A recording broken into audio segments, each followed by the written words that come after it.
Thanks Squarespace for sponsoring this video. Hey guys, welcome here. If you're new here, my name's Bethany. I'm the girl behind Well Up Knits. And yes, we are talking about UFOs today, unfinished objects. I want to go through them and make some decisions here and decide, do I want to keep these? Will I ever revisit these again? The likely answer is no, so we might be doing some unraveling, which is sad. No, it's actually very freeing. I did a video like this, was it last year or maybe the year before? I don't know. About my UFOs, and it was so nice getting rid of some of those that were literally almost finished, and I just got rid of it, and I never felt lighter, I never felt happier. And so I'm hoping that I'll have some of that satisfaction after today's video as well, because there's surprisingly a lot. Not that many, it is what it is, but I thought it would be worthwhile before I unravel and have that satisfying feeling of just letting go. I wanted to share them with you, and we can talk about it and commiserate if you have a similar UFO count in your stash too. Let's dive into them, but first I do want to say a huge thank you to the sponsor of today's video, which is Squarespace. With Squarespace, you can start a website tailored to your needs with the new guided design system, Squarespace Blueprint.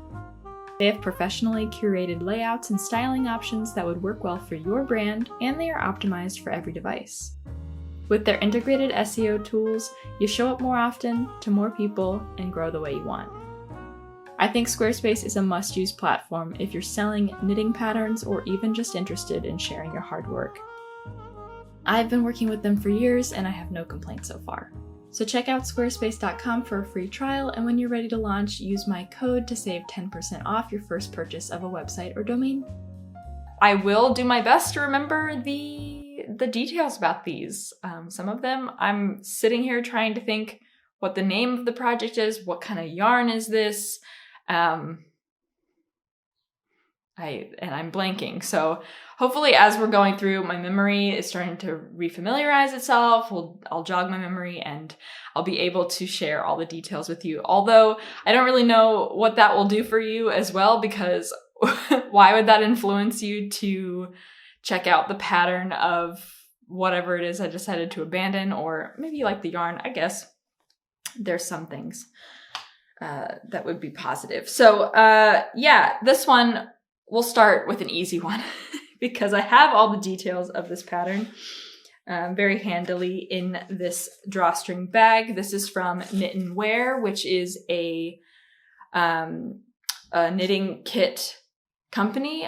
Believe it's partnered with Rowan Yarn, because that is the yarn that all of their kits include and what I was using for this project. So a little disappointed. Cardigans did not really work out for me last year. I wanted to knit a bunch. I think that was like the one garment that I was always talking about wanting to work up and have. And it just never panned out.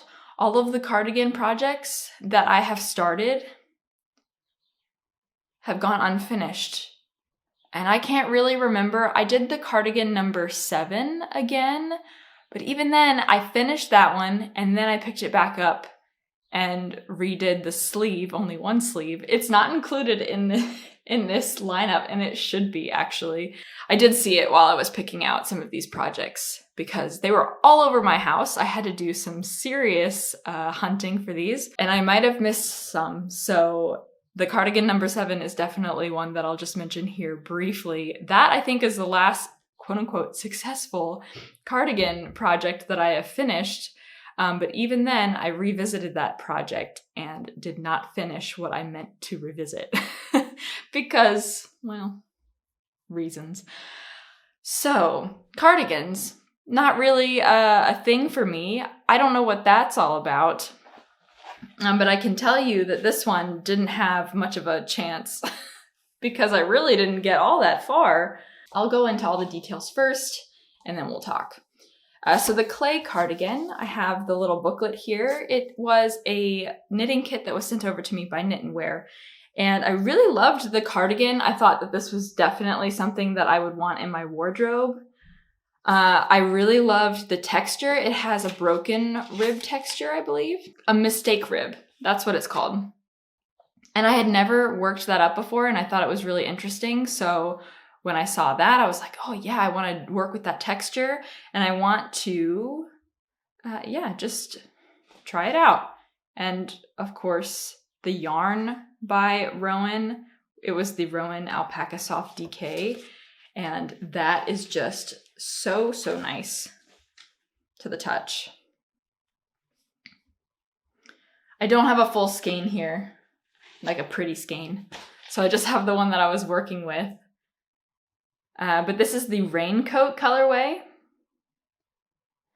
It's like a nice taupe. It would have been like the perfect neutral, easy to throw on type of cardigan to have in my wardrobe. So I really thought like this was going to be really successful for a project. I thought that this is something that I would really want to work up and do. I started this in the beginning of last year with high hopes. And I just think the real reason I just abandoned it was that other things just came in the way. I was working on a cardigan for Arthur, much smaller, also textured, and I really enjoyed that. And I thought, oh yeah, I'll work on both of them and then we'll have like matching textured cardigans. That didn't work out, obviously, but you can see the mistake rib is so, so cool.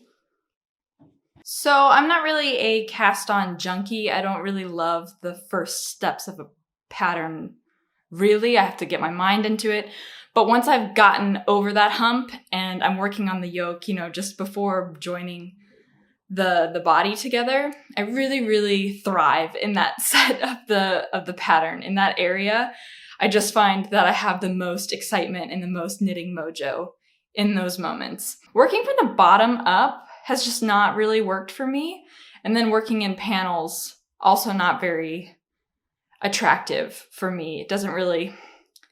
All I think about is just how long it's going to take to get to the part that I want to. And it wasn't even like, this is just the back piece. I still had the front panels to work up and I think joined together. I don't know. I don't really remember the steps of the pattern.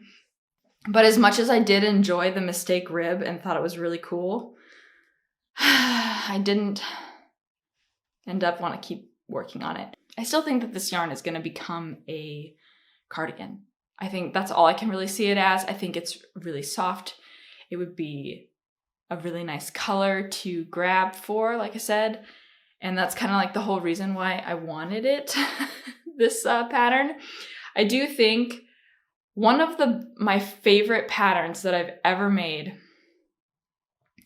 was the Pop cardigan from Wool and the Gang, and then also the Vivian cardigan. Those are two wonderful cardigans that I had made early on that sadly I don't have anymore, because the Pop cardigan was made with recycled denim and it wore out so easily and eventually got holes and then shrunk and all kinds of stuff, so it didn't really work out.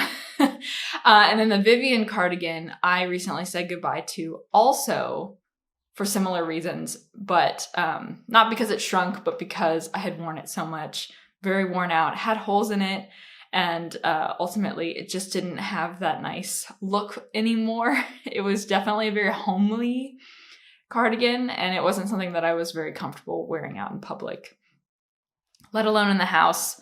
I did wear it in the house for a very long time, so it's not like I didn't do that, but yeah, it just wasn't serving me as a nice finished object anymore. So I'm in desperate need of cardigans, and that's why I took on this project. Unfortunately, it didn't really pan out, so this one is going to be frogged for sure. And I'm going to take all that yarn and I'm going to potentially make something similar to what I can remember of the Vivian cardigan. This is a really interesting project that I was working on during the summer of last year, and here it is now. It's actually off the needles. I made a decision a long time ago that I wasn't going to finish this project, and I think it's because I needed the needles that it was on, and then I was just like, you know what? We're not going to visit this again. This just screams a little too Dr. Seuss for me. Do you see what I'm saying? This definitely reminds me of like a Who in Whoville kind of sweater. It's just really not doing it for me. It's not that the yarn combination isn't beautiful. I do really think that this is beautiful. I really love the yarn that I was working with, that I have here. But it's more of like, I love the yarn in my hands versus, like, I appreciate the art of the yarn. And I just really can't figure out how to make it something that I actually want to knit into a project, which is just so sad. So this is the Muso sweater. This is the yoke of the Muso sweater. And I was almost done with the increases here. The Muso sweater is very similar to the Cumulus blouse O-neck. An all mohair sweater doesn't really match with my lifestyle. Everything gets dirty in an instant, so I don't really wear very fragile knits around my son, and especially with a newborn coming too, I don't really see myself having the reason to work up something so dainty and precious. So as much as I really love the Muso and its style, for an all mohair garment, it's not really in the cards for me. But I can highly recommend the pattern. I thought it was a lot of fun to work up, and it's very clear. The instructions are great. I don't remember if I could download, actually, I think that's true. I could not download just the Muso pattern anymore by Espace Tricot. I'm not really sure why, but it was in an ebook full of like 10 different circular yoke sweaters. I think it takes like a really special creative person, a lot of consideration also, to figure out exactly how a fabric can look so nice with such a fiber, if that makes sense. I thought about pairing it with this other yarn that I had. This was from Stash, so I was really just working with what I had, what I got. So this is from Big Little Yarn Co. I really, really love it. It was from her Spooky Summer collection, and I can't remember what movie it is because I never saw it before. It starts with an H, but I can't remember it. Obviously, with a hand-dyed yarn, it's gonna vary, and that's totally understandable, but I thought I was gonna lean a little bit more dark blue, and pair well with dark blue, because that's really what I wanted to do. I wanted to pair this with dark blue originally and make a no-frills sweater very similar to one that I'd seen by the Wool Needles and Hands podcast some years ago. The podcaster from that channel made a no-frill sweater with dark blue yarn and then paired it with like a variegated mohair, and it was so, so beautiful. And I wanted to achieve the same look. Unfortunately, when I pair this with dark blue, it just doesn't look the way I had envisioned it. So it looks a lot more messy and less cohesive. This is Surrey alpaca too, and I'm really sad that I couldn't make it work because that was the first time I had ever invested in Surrey alpaca, and I do really like the way that it feels. I can definitely tell it's very soft and luxurious and feels so much nicer than a lot of the silk mohair that I've had in my hands recently. But it is very fluffy, and maybe that's also what's turning me off with it. Maybe I'm just not a Surrey alpaca type knitter because it does have that very fuzzy feel to it, and it's not doing it for me. So anyway, I had this also in Stash. This is 10 silk mohair that I had purchased to go with some other yarn for other plans, and those didn't pan out either. So I was like, okay, let's add these together because there's a lot of yellow in here, and it's too much. I don't think that I would ever feel comfortable wearing such a sweater. I think it's very autumnal and it looks really lovely, and I could see it working, but I don't see myself being comfortable with it as it is. But when I started this project, I was really motivated by that variegated effect and how it was working up. I thought the fabric looked really cool, but as time has gone on, I think the surprise and the joy of the surprise of the yarn kind of faltered. If I probably would have kept going with this project, I could have finished it, I think, but it still would have been a project that, for all the reasons that I mentioned before, wouldn't have been one of my favorites.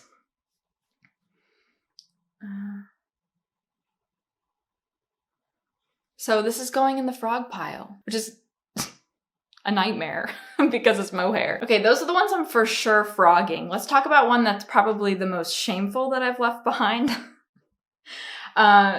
Basically because, well, I mean, if you look at it, there's not much farther to go, so I really shouldn't leave it alone, and I probably shouldn't frog it either.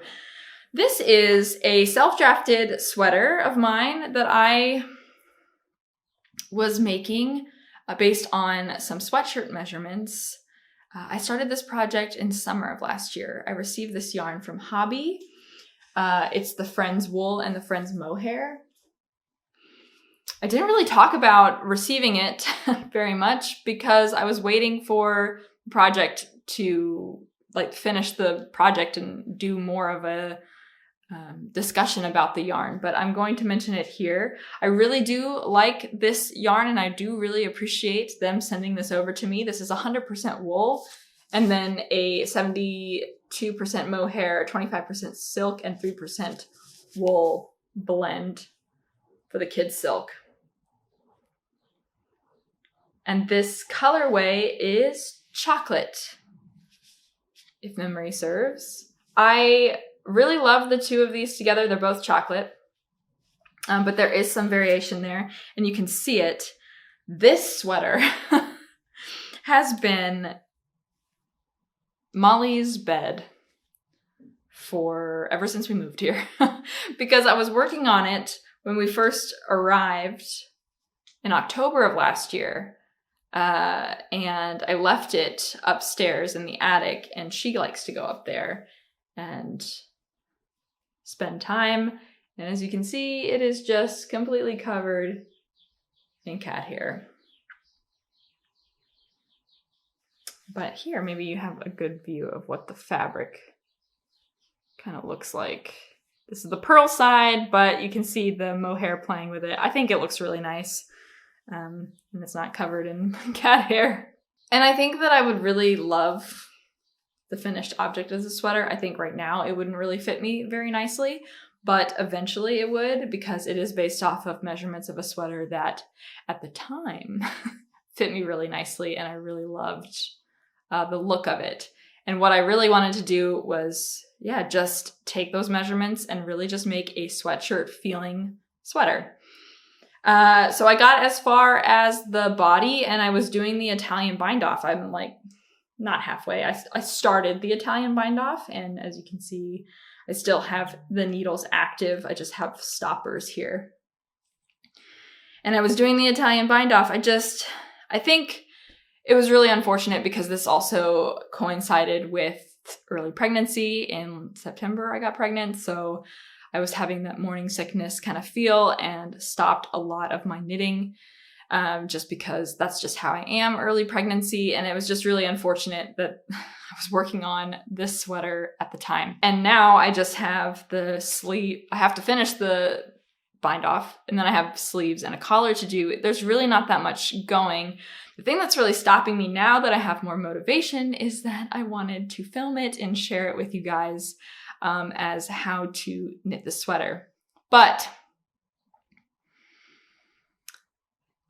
time has passed so long, I couldn't even tell you. I don't even think that I still have the notes from when I started this. I do, but they're not clear enough for me to kind of get back in that mindset. So I think I will finish this off eventually, but I don't know if I will finish that video series that I was trying to do. It was like a 2-part series that I wanted to do. So I have a first video of talking about how I calculated all of the measurements to create the pattern. And then the second video was going to go more into detail about the steps that I took to shape it and everything like that. So unfortunately, this is the announcement that video is probably never going to come to light, but I don't think that I'm just going to leave this sweater alone. And now that I actually have it down here, maybe I will put it in my active basket of things that I have next to me as like little project options in the evening. But I know myself and I'm a monogamous knitter, really. I try to do more than just one project at a time. And I recently had a podcast where I was kind of talking about the 2 sweater projects that I started basically at the same time, and one still out knit the other one, you know, like I gave all of my attention to one versus the other, and that's just how I do. So, but I will get this out of the attic. I think that's the first step. If it's in the attic, I never go up there. So I should bring it down, and that way it'll be more likely for me to pick it up. So again, this is a hobby yarn project, the Friends Wool and the Friends Kid Silk. I can really recommend these 2 as like budget options. I think it's really nice, and there's a lot of color options too. It was really hard to decide. So I'm really, really pleased with how it was working, and I really enjoyed it as I was going. So I can only say nice things about the yarn. Project itself is my own design, so I think that also was another hurdle to kind of mentally get through. But I think eventually it will be finished, and I will be very happy about that. I have done a UFO video before in the past. I think it's actually something that I will do as I can continue this channel. If I continue this channel, I will do one every year because I think it's really important. And last year, I had this project. So there is no progress here. This one I started in 2021. And this is the problem because I don't actually remember what the pattern is that I was working on, but it is from Drea Renee Knits. I was in a phase at that time where I was really into a lot of her patterns aesthetic-wise, but I never really worked them up. This was one of the patterns, besides her sock patterns, that I really wanted to work up. I had a huge wish list of her patterns, and I never even started them, but nonetheless, I do really love the way she writes her patterns. Similarly to Petite Knit, I really enjoy it. I mean, they're not similar at all. They're very different, but they flow and they make sense in my head. Like, that is what they have in common. So I wanted to do a shawl because Drea Renee Knits, Andrea Mowry, is a huge shawl knitter, and I wanted to be like her and knit shawls. And in particular, I wanted this one. I was imagining it was kind of like a baby knit that I would have very nicely for breastfeeding. I'm not really a very modest breastfeeder. I don't really care. So a shawl honestly would just get in my way. And so I never really wanted to pick this back up again for that reason. But then also just in my day-to-day, I don't own shawls. So maybe once I owned a shawl, I would find a place for it, but that just really stopped me. It is a shame though, because I really like the yarn that I was working with, and I don't remember the details of this yarn, so I will link back to that old video, that old UFO video, because I'm sure that I shared details of it there. So unfortunately, you're just going to be able to look at the yarn and not really know what it is. But there's 3 different colorways here, very different from the yarn that I normally go for. I did knit this in a nice pink color. This is more brown. At the bottom of this, it's pink. But I'm not going to show you that because I look silly. I like these colors a lot, and I really like how they all go together, but maybe it's just a little too matchy-matchy for me. Something about this, I really loved this color in hank form, but I think that's what's bothering me. If I just put that over there, maybe these 2 would be more my jam. I really love this one because it just brings all of it together, and it has so many beautiful autumnal colors. I even remember when I picked this out and I first shared it with you guys, I was talking about how it really reminds me of autumn leaves, and it really truly does. I really, really love this. It's crazy to me that I purchased this and started this project when I was probably around the same time frame of my pregnancy with Arthur. So now I'm just equally as pregnant, if not more pregnant, with a second baby. And yeah, I still haven't really worked any of this yarn. This is actually yarn that I got even earlier than that. When was that? That was, I don't even remember when I purchased this yarn, but this was a US purchase, and I've had it in my stash for a really long time. This is another one of those things that it's just been on hold for a really long time, mainly because I just know how much of a nightmare it would be to unravel something that's 3 strands held or alternated.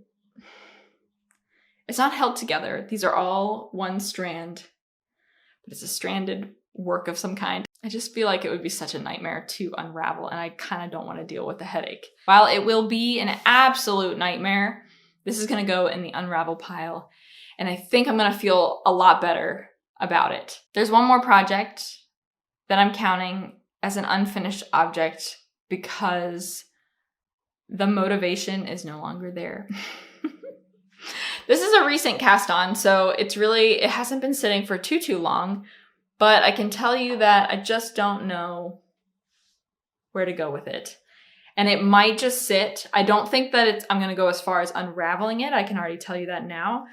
But we might have to course correct. We might have to pivot and figure out what exactly we want to do with this piece. So this is the beginnings of a Levitate top by My Favorite Things Knitwear.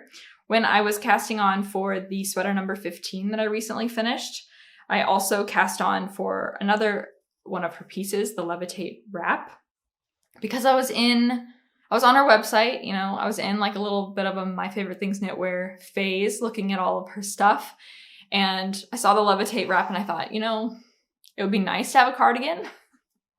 I keep thinking that it would be nice to have a cardigan, and then I just can never get through it.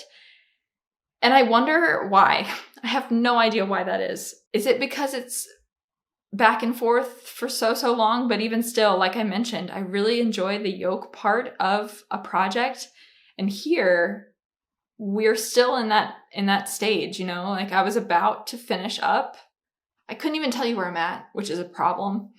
But I was about to finish up, and then the next step would have been to pick up the sleeves here. Or not the sleeves, the front panels here. I have this thing where I really love variegated yarn. I love yarn with a little bit of, like, I love the look of it. Like this one here, this yarn really attracted me while I knew, and that was probably, I need to listen to myself, my logical self a lot more, because when I purchased this yarn, I don't have a nice one. I'm so sorry.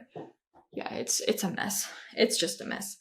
So when I purchased this yarn, I really loved it, but then I even thought to myself, like, this fluffy kind of slubby yarn, I'm not gonna really love it completely.